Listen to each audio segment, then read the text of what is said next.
Bike எடுத்துட்டு போயிட்டு ஒரு ஜெனரல் பப்ளிக் கிட்ட கொடுங்க, சென்னையில வாழ்றதுக்கு எவ்வளவு காசு வேணும், மினிமம் எவ்வளவு காசு வேணும்னு கேளுங்க. மினிமம் 30,000 40,000 வேணும், சர்வே பண்றதுக்கு வேணும்னு சொல்லுவாங்க. அதே ஒரு பொண்ணுகிட்ட போய் கேளுங்க, கல்யாணம் பண்றதுக்கு மாப்பிளைக்கு வந்து 1 லட்ச ரூபா மாசம் வேணும், 2 லட்ச ரூபா வேணும்னு கேட்பாங்க. காசுக்காக பாத்தீங்கன்னா பெட்டிங் ப்ரொமோஷனும் பண்ண சொன்னாங்க. அந்த மாதிரி விஷயம் எல்லாம் நாங்க பண்ணிருக்கலாமே. நல்ல விதமா காசு வேணும், மக்களுக்கு நல்லது செய்யணும்னு சொல்லிட்டு ஒரு குறிக்கோளா இருக்கனாலதான் நாங்க இதா இருக்கோம். சோ நீங்க வந்து இப்படி பண்ணீங்கன்னா யாரு என்ன பண்றாங்க? சோ நம்ம லீகல் எய்ட் கேம்ப்லாம் பண்ணும்போது யாரோ ஒருத்தர் சப்போர்ட் பண்ணாங்களா? எந்த ஒர்க் இருந்தாலுமே ஆபீஸ்ல உட்காந்து அவங்களுக்காக நான் வெயிட் பண்ணும்போது பாத்தீங்கன்னா ஃப்ரீ ஆஃப் காஸ்ட் கேட்டா யாருனாலங்க பண்ண முடியும்? சோ பாக்குற நீங்க சொல்லுங்க, உங்களால பண்ண முடியுமா? நம்ம ப்ரொஃபஷனை வந்து 100% ஃப்ரீயா பண்ண முடியுமா? சோ நம்ம லீகல் எய்ட் கேம்ப்ல பாத்தீங்கன்னா ஃப்ரீயா பண்றோம். அங்க ஏதோ ஒரு ரூபா கேட்டோம்னா நீங்க கேளுங்க, சார் எமர்ஜென்சி சார் சொல்லுவாங்க. சார் என்ன எமர்ஜென்சிங்க? உங்க வீட்டு பக்கத்துல இருக்க அட்வொகேட் கான்டாக்ட் பண்ண சொன்னாலா? இல்ல சார் நீங்க தான் பண்ணணும்னு சொல்லுவாங்க. சோ சொல்லுங்க என்ன பண்ண, அப்பாயின்மெண்ட் புக் பண்ணுங்க சொன்னா, சார் இதுக்கெல்லாம் காசு கேட்பீங்களா? இதுக்கெல்லாம் காசு கேட்பீங்களா? ப்ரோ இதுக்கெல்லாம் தான் ப்ரோ எங்க கிட்ட காசு கேட்டாங்க, நாங்க படிக்கும்போது இதுக்காக தான் காசு கேட்டாங்க, நாங்க கோர்ட்ல டைம் ஸ்பெண்ட் பண்றோம், இதுக்காக தான் டைம் ஸ்பெண்ட் பண்றோம் சொல்றோம். ஆனா அதெல்லாமே புரிஞ்சுக்க மாட்டாங்க. சோ கேக்குறவங்க மக்களுக்காக என்ன பண்றாங்க? சோ கேக்குறவங்க ஃப்ரீயா பண்ணுவாங்களா? அவங்களோட வேலையை வந்து மக்களுக்காக ஃப்ரீயா பண்ணுவாங்களா? இப்போ நீங்க இந்த வீடியோ பாக்குறீங்களா, இந்த வீடியோ நீங்க ரீசார்ஜ் பண்ணாம நீங்க பார்க்க முடியுமா? ஹலோ எவ்ரிவான், இந்த வீடியோல பாத்தீங்கன்னா ஒரு பேட் நியூஸ் தாங்க பார்க்க போறோம். நம்ம ஆபீஸை வந்து க்ளோஸ் பண்ண போறோம். எதனாலன்னு பாத்தீங்கன்னா நான் பண்ண விஷயத்துக்காகவும் உங்களால தாங்க க்ளோஸ் பண்ண போறோம். இது வரைக்கும் பாத்தீங்கன்னா நம்ம வந்து 850 வீடியோ பிளஸ் போட்டிருக்கோம். எதுக்காக போட்டிருக்கோம் பாத்தீங்கன்னா சொசைட்டியோட டெவலப்மெண்ட்டுக்காகவும் மக்களோட லீகலைஸ் தெரிஞ்சுக்காகவும் நம்ம டே டு டே ஆக்டிவிட்டி வந்து ஸோ இந்த மாதிரி லீகல் அவேர்னஸ்லாம் இருக்கு, இது நீங்க தெரிஞ்சுக்கணும்னு சொல்லிட்டு நம்ம ஃபுல் வீடியோஸ் போடுவோம். அண்ட் கிட்டத்தட்ட பாத்தீங்கன்னா 8 லீகல் எய்ட் கேம்ப் ஆர்கனைஸ் பண்ணியிருக்கோம். ஒரு இண்டிவிஜுவலா வந்து பாத்தீங்கன்னா நான் ஃப்ரெண்ட்ஸ் எல்லாம் ஆர்கனைஸ் பண்ணி 8 லீகல் எய்ட் கேம்ப் ஆர்கனைஸ் பண்ணியிருக்கேன். அண்ட் கிட்டத்தட்ட பாத்தீங்கன்னா இதனால வந்து 1000 மெம்பர்ஸ் வந்து பெனிஃபிட் அடைஞ்சிருக்காங்க. நான் ஒரு ரூபா கூட யார்கிட்ட அவங்க இருந்து சார்ஜ் பண்ணல. ஸோ லீகல் எய்ட் கேம்ப் வந்து அவ்வளவு சீக்கிரமா நம்ம பண்ண முடியாதுங்க. அவங்க போயிட்டு அவங்க இடத்துல வந்து பர்மிஷன் கேட்கணும், அண்ட் போலீஸ் கிட்ட பர்மிஷன் இன்ஃபார்ம் பண்ணணும், அதுக்கப்புறம் ஃப்ரெண்ட்ஸ் எல்லாம் வந்து ரெகுலேட் பண்ணணும், அலாகேட் பண்ணணும். அதுக்கப்புறம் பாத்தீங்கன்னா ஆர்கனைஸ் பண்ணிட்ட பிறகு தான் நான் லீகல் எய்ட் கேம்ப் வந்து சோஷியல் மீடியாவில் அனௌன்ஸ் பண்ணுவேன். கிட்டத்தட்ட பாத்தீங்கன்னா நிறைய எக்ஸ்பென்ஸ் ஆகும். இதெல்லாமே நான் பேர் பண்ணிட்டு மக்களோட பெனிஃபிட்டுக்காகவும் நான் இதை ஆர்கனைஸ் பண்ணி கிட்டத்தட்ட இது 8 லீகல் எய்ட் கேம்ப் சக்சஸ்ஃபுல்லா கம்ப்ளீட் பண்ணிருக்கோம். பெட்டர் சிட்டிசன் பெட்டர் நேஷன் சார்பா பாக்குற நீங்க என்னைக்காச்சும் பாத்தீங்கன்னா எந்த கவர்மெண்ட் ஆச்சு லீகல் எய்ட் கேம்ப் ஆர்கனைஸ் பண்ணியோ இல்ல அனௌன்ஸ் பண்ணி நீங்க ஏதாவது கேள்விப்பட்டிருக்கீங்களா இல்ல பாத்திருக்கீங்களா? சோ கவர்மெண்ட் வந்து இவ்வளவு காசு வச்சிருக்காங்க, இவ்வளவு மேன் பவர் ரிசோர்ஸ் வச்சிருக்காங்க, அவங்களே வந்து பாத்தீங்கன்னா இந்த மாதிரி லீகல் எய்ட் கேம்ப் எல்லாம் ஆர்கனைஸ் பண்ணி பார்த்தது இல்லை, நான் பார்த்தது இல்லை. சோ அவங்க பிக்ஸடா வச்சிருக்காங்க, ஆனா இந்த மாதிரி கேம்ப் பண்ணி நான் பார்த்தது இல்லை. சோ நீங்க எதாவது பாத்திருக்கீங்கன்னா கமெண்ட்ஸ் சொல்லிருங்க. அவங்களே பண்ணாத போது நான் ஒரு இண்டிவிஜுவல் என்னால முடிஞ்ச சப்போர்ட் வந்து இந்த சொசைட்டி நான் கொடுக்குறேன். ஸோ ஜென்ரலா நம்மளோட வீடியோஸ் எல்லாம் எப்படி இருக்குன்னு பாத்தீங்கன்னா, ஒரு இன்சிடென்ட் ஒரு நியூஸ் சேனல் ஏதாவது வந்து ஒரு ரிப்போர்ட் ஆயிடுச்சுன்னா, ஒரு கிரைம் ஆயிடுச்சுன்னா, அந்த கிரைம் நடந்துச்சுன்னா இதுக்கு நீங்க லீகலா என்ன பண்ணணும், ஸோ இது உங்க லைஃப்ல நடந்துச்சுன்னா நீங்க லீகல் ப்ரொசீஜரை ஃபாலோ பண்ணணும், அப்பதான் உங்களுக்கு லீகல் ரெமெடி கிடைக்கும்னு சொல்லிட்டு இந்த மாதிரி விஷயம்லாம் போடுறேன். இந்த மாதிரி வீடியோ போடுறதுனால லேக்ஸ் அண்ட் லேக்ஸ் பீப்புளுக்கு வந்து அவங்களோட லீகல் ரைட்ஸ் எல்லாம் தெரியுது, அவங்களோட லீகல் ப்ரொசீஜர் எல்லாம் தெரியுது. இதுவே நான் ப்ரிவென்ஷன் பெட்டர் தான் கியூருங்க. ஸோ என்னதான் ப்ராப்ளம் வந்து அந்த சொல்யூஷன் தெரிறதோட ஸோ ப்ராப்ளத்துக்கு முன்னாடியே சொல்யூஷன் தெரிறது வந்து அது ரொம்ப பெனிஃபிட்டா இருக்கும். அதனாலதான் நம்ம சேனல் பாத்தீங்கன்னா 850 வீடியோஸ் ஆல்ரெடி போட்டிருக்கோம். அதெல்லாமே மக்களோட பெனிஃபிட்டுக்காக மட்டும் தான் போட்டிருக்கோம். இது இல்லாம இன்கேஸ் ஏதாவது பர்சன் வந்து ஸ்கேம்ல அஃபெக்ட் ஆனானா அது எதனால அஃபெக்ட் ஆயிருக்காரு, இது இல்ல லீகல் ரெமெடின்னு சொல்லிட்டு அவர் கூப்பிட்டு வச்சு நான் பாட்காஸ்ட் பண்ணியிருக்கேன். எல்லாமே மக்களோட பெனிஃபிட்காக மட்டும் தான், நான் பர்சனல் கெயினா எதுவுமே பண்ணதில்லை. ஸோ இதனால மக்கள் இந்த மாதிரி ஸ்கேம்ல அஃபெக்ட் ஆகக்கூடாது தான் அவங்கள வச்சு நான் வந்து விக்டிம் வச்சு நான் பேச வச்சு உங்களுக்கு வந்து எஜுகேட் பண்ணியிருக்கேன், லீகல் எஜுகேட் பண்ணியிருக்கேன். இதெல்லாமே தான் நான் சேனல் மூலியமா பண்ணியிருக்கேன். ஸோ இதெல்லாமே உங்களுக்கு எல்லாம் தெரிஞ்ச விஷயம் தான். போன வருஷம் லாஸ்ட் ஜூலை எப்போ பாத்தீங்கன்னா நம்ம ஆஃபீஸ் ஓப்பன் பண்ணோம், நம்ம ஃப்ரெண்ட்ஸ் எல்லாம் சேர்ந்து ஆஃபீஸ் ஓப்பன் பண்ணோம். அந்த ஆஃபீஸோட மினிமம் காஸ்ட் எவ்வளோன்னு பாத்தீங்கன்னா, மினிமம் மெயின்டெனன்ஸ் காஸ்ட் எவ்வளோன்னு பாத்தீங்கன்னா, rent, salary, staff salary, electricity bill, அது பெட்ரோல் எக்ஸ்பென்ஸ், ஆஃபீஸோட எக்ஸ்பென்ஸ் எல்லாமே சேர்த்து பாத்தீங்கன்னா மினிமம் பர் மந்த் வந்து 40,000 to 50,000 ஆகுங்க. சென்னையில நம்ம வச்சிருக்கோம் 40,000 to 50,000 ஆகும். ஜென்ரலாவே பாத்தீங்கன்னா எல்லா வீடியோல நம்ம என்ன சொல்லணும்னு பாத்தீங்கன்னா, உங்களுக்கு எதாவது பிரச்சனைனா உங்க வீட்டு பக்கத்துல இருக்க அட்வொகேட்டை ஃபர்ஸ்ட் கான்டாக்ட் பண்ணுன்னு சொல்லுவோம். நம்ம எல்லாருமே பேசுவோம், அதுதான் நம்ம வீடியோவா போடுவோம், சரிங்களா? அதெல்லாம் நிறைய பேர் நீங்க பாப்பீங்க. ஆனாலுமே சில பேர் பாத்தீங்கன்னா நம்மளை தேடி வருவாங்க, இவர்கிட்ட போனா நம்ம ப்ராப்ளம் சால்வ் ஆகும்னு சொல்லிட்டு தேடி வருவாங்க. இதுல பிரச்சனையும் கேட்டீங்கன்னா இதுல பிரச்சனையே இல்லைங்க. ஆனா தேடி வரவங்க என்ன பண்ணுவான்னு பாத்தீங்கன்னா ஃப்ரீ ஆஃப் காஸ்ட்ல தான் பண்ணி கொடுக்கணும்னு சொல்லிட்டு ஒத்த காலம் நிப்பாங்க. சோ இவ்வளவு எக்ஸ்பென்ஸ் நாங்க பேர் பண்றோம், 40,000 to 50,000 எக்ஸ்பென்ஸ் நாங்க பேர் பண்றோம். இவங்க வந்து ஃப்ரீ ஆஃப் காஸ்ட்ல கேட்டா நம்ம எப்படி கொடுக்க முடியும்? இவங்க கேக்குறது என்னன்னா இந்த இன்ஃபர்மேஷனுக்கு இவ்வளவு காசுன்னு கேக்குறாங்க. இந்த இன்ஃபர்மேஷன் தான் எங்களுக்கு வந்து நாங்க காலேஜ் படிக்கும் போது சொல்லி கொடுத்தாங்க, காசு வாங்கி சொல்லி கொடுத்தாங்க. இந்த இன்ஃபர்மேஷனுக்காக தான் காலேஜ் எங்கிட்ட காசு வாங்கினாங்க. இந்த நீங்க கேட்கிற இன்ஃபர்மேஷன் தான் கோர்ட்ல அவ்வளவு நேரம் நாங்க வெயிட் பண்ணிட்டு அந்த டைமை வந்து ஸ்பெண்ட் பண்ணி நாங்க கத்துக்கிற விஷயத்த வந்து உங்ககிட்ட நாங்க சொல்லி கொடுக்குறோம். ஸோ அந்த லீகல் அவேர்னஸ்லாம் வந்து லீகல் இன்ஃபர்மேஷன், லீகல் ப்ரொசீஜர் வந்து நாங்க சொல்ற ரீசன் வந்து நாங்க கோர்ட்ல அவ்வளவு டைம் ஸ்பெண்ட் பண்ண பிறகு தான் நாங்க எஜுகேட் ஆக முடியுது. ஸோ அதெல்லாமே பாத்தீங்கன்னா எங்களோட ஆப்பர்ச்சுனிட்டி காசு, அந்த வேலை நாங்க பண்ணனாலதான் எங்களுக்கு தெரியுது. அதனாலதான் உங்ககிட்ட நான் ஷேர் பண்றோம். அது இல்லைன்னா நாங்க வேற வேலைக்கு ஓட போனா நாங்க காசு சம்பாதிக்கலாம். ஸோ அதை நாங்க தெரிஞ்ச பிறகுதான் அதுக்காக தான் நாங்க சார்ஜ் பண்றோம். ஸோ இதுதான் அட்வொகேட்டோட ப்ரொஃபஷனல்.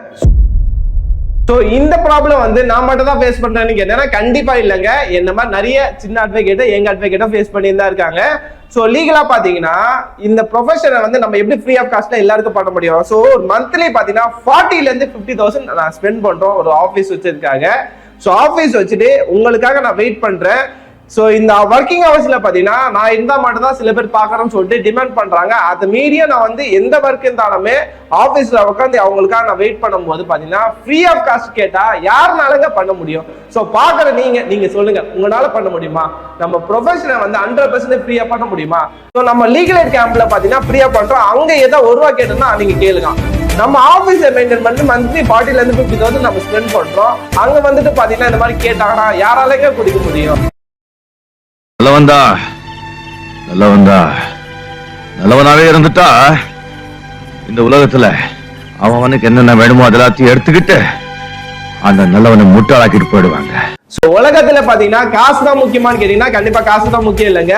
ஆனா சர்வே பண்றதுக்கு காசு தான் வேணும். காசு இருந்தாதான் ஓரளவுக்கு தான் மரியாதை கிடைக்கும். சோ நம்ம என்னதான் இந்த சொசைட்டிக்கு பண்ணாலுமே நம்ம வீட்டுக்கு ஒரு அளவுக்கு பண்ணாதான் நம்ம எல்லாத்துக்கும் ரெஸ்பெக்ட் கொடுப்பாங்க நம்மள.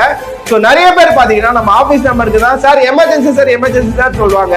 சார் என்ன எமர்ஜென்சிங்க? உங்க வீட்டு பக்கத்துல இருக்க அட்வொகேட் கான்டாக்ட் பண்ண சொன்னாலா? இல்ல சார் நீங்க தான் பண்ணணும்னு சொல்லுவாங்க. சோ சொல்லுங்க என்ன பண்ண, அப்பாயின்மெண்ட் புக் பண்ணுங்க சொன்னா சார் இதுக்கெல்லாம் காசு கேட்பீங்களா? இதுக்கெல்லாம் காசு கேட்பீங்க ப்ரோ, இதுக்கெல்லாம் தான் ப்ரோ எங்க கிட்ட காசு கேட்டாங்க. நாங்க படிக்கும்போது இதுக்காக தான் காசு கேட்டாங்க. நாங்க கோர்ட்ல டைம் ஸ்பெண்ட் பண்றோம், இதுக்காக தான் டைம் ஸ்பெண்ட் பண்றோம் சொல்றோம். ஆனா அதெல்லாமே புரிஞ்சுக்க மாட்டாங்க. சோ கேட்கறவங்க மக்களுக்காக என்ன பண்றாங்க? சோ கேட்கறவங்க ஃப்ரீயா பண்ணுவாங்களா? அவங்களோட வேலையை வந்து மக்களுக்காக ஃப்ரீயா பண்ணுவாங்களா? சோ இதெல்லாம் யாருமே புரிஞ்சுக்க மாட்டாங்களே. பேசிக்கா நீங்க என்ன நம்பி வரீங்க, உங்க ப்ராப்ளத்தை நான் சால்வ் பண்ண வேல்யூ ஆடரா ஏதோ கொடுப்பேன்னு சொல்லிட்டு நீங்க என்ன நம்பி வரீங்க. அந்த நம்பிக்கை நான் ஃபுல்ஃபில்மெண்ட் பண்றேன். அதே மாதிரி நான் நம்புற விஷயத்த நீங்க ஏன் ஃபுல்ஃபில்மெண்ட் பண்ண மாட்டீங்க? அது எனக்கு புரிய மாட்டேதுங்க. இந்த மாதிரி விஷயம் நான் மட்டும் அஃபெக்ட் ஆகல, என்ன மாதிரி நிறைய எங்க அட்வொகேட் அஃபெக்ட் ஆகுறாங்க. சோ அதுக்கு எல்லாமே அட்ரஸ் பண்ணு தான் நான் இதை சொல்றேங்க. அந்த சில கட்சியும் பாத்தீங்கன்னா பர்சனல் அட்வொகேட்டா கூட என்ன அப்ரோச் பண்ணாங்க. சோ காசுக்காக நான் அந்த விஷயம் எல்லாம் நான் பண்ணிருக்கலாம் இல்லைங்க. சோ காசுக்காக பாத்தீங்கன்னா பெய்ட் பாட்காஸ்ட் எல்லாம் கேட்டாங்க. காசுக்காக பாத்தீங்கன்னா பெட்டிங் ப்ரொமோஷன் பண்ண சொன்னாங்க. அந்த மாதிரி விஷயம் எல்லாம் நாங்க பண்ணிருக்கலாமே. நல்ல விதமா காசு வேணும், மக்களுக்கு நல்லது செய்யணும்னு சொல்லிட்டு ஒரு குறிக்கோளா இருக்கனாலதானே நாங்க இதா இருக்கோம். சோ நீங்க வந்து இப்படி பண்ணீங்கன்னா யாரு தான் பண்றாங்க? சோ நம்ம லீகல் எய்ட் கேம்ப்லாம் பண்ணும்போது யாரோ ஒருத்தர்னா சப்போர்ட் பண்ணாங்களா சொல்லுங்க? இந்த லீகல் எய்ட் கேம்ப் பண்ணி அஃபெக்டட் பார்ட்டி வச்சு நம்ம பாட்காஸ்ட் பண்ணிருக்கோம். யாரோ ஒருத்தர் சப்போர்ட் பண்ணாங்களா சொல்லுங்க? நீங்க போயிட்டு ஒரு மைக் எடுத்துட்டு போயிட்டு ஒரு ஜெனரல் பப்ளிக் கிட்ட கொடுங்க, சென்னையில வாழ்றதுக்கு எவ்வளவு காசு வேணும், மினிமம் எவ்வளவு காசு வேணும்னு கேளுங்க. மினிமம் 30,000 40,000 வேணும், சர்வே பண்றதுக்கு வேணும் சொல்லுவாங்க. அதே ஒரு பொண்ணுகிட்ட போய் கேளுங்க, கல்யாணம் பண்றதுக்கு மாப்பிள்ளைக்கு வந்து ₹1,00,000 மாசம் வேணும், ₹2,00,000 வேணும்னு கேட்பாங்க. அப்ப விலைவாசி எவ்வளவு வந்து ஜாஸ்தியா இருக்கு, மக்களோட டிமாண்ட் எவ்வளவு ஜாஸ்தியா இருக்கு. சோ எவ்வளவு மினிமம் வந்து 400 300க்கு நாங்க சார்ஜஸ் பண்ணாலுமே அதுவும் காசு தரமான சொன்னா என்னத்தங்க? எமர்ஜென்சி சொல்றீங்க. எமர்ஜென்சினா வீடு பக்கத்துல இருக்க அட்வொகேட் கான்டாக்ட் பண்ணுங்க. இல்லன்னா பெய்ட் ஆன்லைன் வேணும்னா வாங்க வந்து கன்சல்ட் பண்ணுங்க. எப்படி நீங்க என்ன நம்பி வரீங்களோ அதே மாதிரி நான் உங்களை நம்புறேங்க. அவ்வளவுதாங்க. இதை நீங்க புரிஞ்சுக்கோங்க. சோ ஜஸ்டிஸ் ஆனந்த வெங்கடேஷ் உங்களுக்கு எல்லாருக்கும் தெரியும். சோ அவங்க சீனியர் அட்வொகேட்லாம் ஒரு இயரிங்க்கு எவ்வளவு சார்ஜ் பண்ணுவாங்க உங்களுக்கு தெரியுமா? 2,3 ஃபுல் ஸ்டாப் வச்சுட்டு ₹3,00,000 ஃபீஸ் போடுவாங்க. அதுக்கு பேர் செட்லிங் அப்படின்னு ஒரு பேர் கொடுப்பாங்க. அதுக்கு செட்லிங். அதுக்கு இன்னொரு பேர் கான்ஃபரன்ஸ்னா என்னன்னா நம்ம பேசிக்கினே இருப்போம், அவங்க வந்து இப்படி பார்த்துட்டு நெக்ஸ்ட் கேஸ்னுவாங்க. ₹3,00,000 இருக்கு. அட்வொகேட் காஸ்ட் எல்லாம் வந்து பாத்தீங்கன்னா சீனியர்ஸ் எல்லாம் வேற லெவல்ல சார்ஜ் பண்றாங்க. சோ ஒரு இப்ப இருக்க யங்ஸ்டர் வந்து நீங்க சப்போர்ட் பண்ணா மட்டும் தான் அவர் சீனியர் ஆவாரு, அவர் நல்ல அட்வொகேட் ஆவாரு. சொசைட்டில பாத்தீங்கன்னா நல்ல நல்ல விஷயம்லாம் நடக்குங்க. சோ இதே நீங்க தெரிஞ்சுக்கோங்க. சோ எப்படி நான் வந்து உங்களோட வெல்ஃபேர்க்காக நான் பண்ணும்போது மக்கள் அந்த மாதிரி ஒரு பர்சனை வந்து எல்லாம் சப்போர்ட் பண்ணுங்க. சோ ஆல்ரெடி பாத்தீங்கன்னா யூடியூப்ல வந்து லோட்டஸ் 365 பத்தி நான் பேசுனதுக்காக மட்டுமே பாத்தீங்கன்னா என்னோட யூடியூப் சேனலே டவுன் ஆயிடுச்சு. அதோட கிராஃப் நான் போடுறேன் பாருங்க. அந்த ஒரு டாபிக் பேசுறதுக்காக வந்து பாத்தீங்கன்னா நான் ஆல்ரெடி பாத்தீங்கன்னா 1 மில்லியன் மேல நான் சப்ஸ்கிரைபர்ஸ் எல்லாம் போயிருக்கணும். சோ இந்த டாபிக் நான் பேசுனதுனால பாத்தீங்கன்னா என்னோட சேனல் growth அப்போ இருந்தது எப்படி இருக்கு, இப்ப இருந்தது எப்படி இருக்குன்னு நீங்க பாருங்க. ஸோ நல்ல விஷயத்துக்காக யார் யாரெல்லாம் பேசுறாங்களோ அவங்களெல்லாம் நீங்க சப்போர்ட் பண்ணுங்க. ஸோ உங்க நல்லதுக்காக தான் நான் எல்லாமே சொல்றோம், எல்லாமே பேசுறோம். நாங்க நினைச்சா வேற ஏதாவது ஜாப் கூட போலாங்க, கம்பெனிக்கு வேலைக்கு போகலாம். இந்த மாதிரி பர்சனல் அந்த கட்சிக்காரெல்லாம் கூப்பிடுறாங்க, பர்சனலா போகலாம். கட்சி கவர்மெண்ட்டுக்கு வந்து உங்களுக்கு வந்து நீங்க சப்போர்ட்டா பேசுறீங்கன்னா உங்களுக்கு நல்ல ஒரு எல்லாமே நிறைய உங்களுக்கு நல்ல விஷயமெல்லாம் நடக்கும் கவர்மெண்ட் மூலியமா. ஸோ அந்த மாதிரி விஷயம்லாம் நம்ம பண்றோமா. ஸோ மக்களுக்காக பண்ணும்போது அதுக்கு நீங்க தாங்க ப்ராப்பரா சப்போர்ட் பண்ணணும். சரிங்களா? ஒரு விஷயம் மட்டும் கடைசியா சொல்லிடுறேன். இப்போ நீங்க இந்த வீடியோ பாக்குறீங்களே, இந்த வீடியோ நீங்க ரீசர்ச் பண்ணாம நீங்க பார்க்க முடியுமா? நீங்க கூகுள்ல ஒரு இன்ஃபர்மேஷன் சர்ச் பண்றீங்களே, அந்த இன்ஃபர்மேஷன் வந்து நீங்க ரீசர்ச் பண்ணாம நீங்க சர்ச் பண்ண முடியுமா? அப்ப எந்த விஷயம் பண்ணாலும் நீங்க ஒரு வேல்யூ ஆர்டரா நீங்க எதாவது சர்ச் பண்ணும்போது நீங்க அது காசு கொடுத்தா மட்டும் தான் பண்ண முடியும். அதே மாதிரி தாங்க எல்லா விஷயமும். ஸோ நீங்க வேலைக்கு போறது கூட அந்த எம்ப்ளாய்க்கு வந்து நீங்க பெனிஃபிட் நீங்க கொடுக்கறதுனால தான் அவர் உங்களுக்கு காசு கொடுக்குறாரு. அதே மாதிரி தான் நீங்க எங்கிட்ட வரும்போது நீங்களே ஒப்பீனியன் எதாவது கேட்டீங்கன்னா அது நான் உங்களுக்கு பெனிஃபிட் கொடுத்தோம்னா அதுக்கேற்ற சார்ஜஸ் நீங்க கொடுக்கணும். அதை மட்டும் மைண்ட்ல ஃபிக்ஸ் பண்ணிக்கோங்க. ஸோ இது ஒரு ப்ரொஃபஷன். நம்மளோட ஆஃபீஸ் ஒர்க்கிங் இருக்கும் போது பார்த்தீங்கன்னா நம்ம ஏகப்பட்ட டிராவல் பண்ணுவோம், ஏகப்பட்ட ஹவர்ஸ் டிராவல் பண்ணுவோம். இதனால ஏகப்பட்ட ஹெல்த் இஷ்யூஸ் நம்மளுக்கு வரும். இப்படி கஷ்டப்பட்டுட்டு போய் கூட நம்ம ஆஃபீஸ்ல போய் உட்காரும் போது இதுக்கு ஏதாவது பெனிஃபிட் இருக்குமான்னு பார்த்தீங்கன்னா கண்டிப்பா இருக்காதுங்க. ஸோ இந்த மாதிரி விஷயமும் நடக்குது. டியூ டு பர்சனல் ரீசனுக்காகவும் அண்ட் இந்த மாதிரி ப்ராப்ளத்துக்காகவும் நம்மளோட ஆஃபீஸ் ஒர்க்கிங் ஹவர்ஸ் வந்து கம்மி பண்றோம்.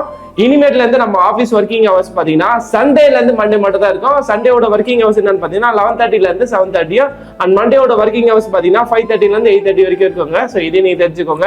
நீங்க நம்ம ஆஃபீஸ் வரதுக்கு முன்னாடி கூகுள் பண்ணிட்டு வாங்க. அட்வொகேட் விக்னேஷ் புதுக்கோட்டை ஆஃபீஸ் போட்டீங்கன்னா கூகுள்ல ஒர்க்கிங் ஹவர்ஸ்ல இருக்கும். அதை பார்த்து செக் பண்ணிட்டு வாங்க.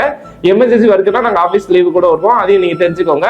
இந்த வீடியோல நான் ஏதாவது தப்பா பேசியிருந்தாலும் இல்ல நான் பேசின விஷயம் உங்களுக்கு ஏதாவது ஹர்ட் பண்ற மாதிரி இருந்துச்சுன்னா அது எல்லாத்துக்குமே சாரிங்க. நான் தப்பா எதாவது மீன் பண்ணல. நான் என்ன ப்ராப்ளத்தை பேஸ் பண்ணோம் அதை தான் நான் சொல்றேன். ஸோ இதை நீங்க தெரிஞ்சுக்கோங்க. இதை பத்தி உங்களோட கருத்துனா எனக்கு அம்மாசா சொல்லிருங்க.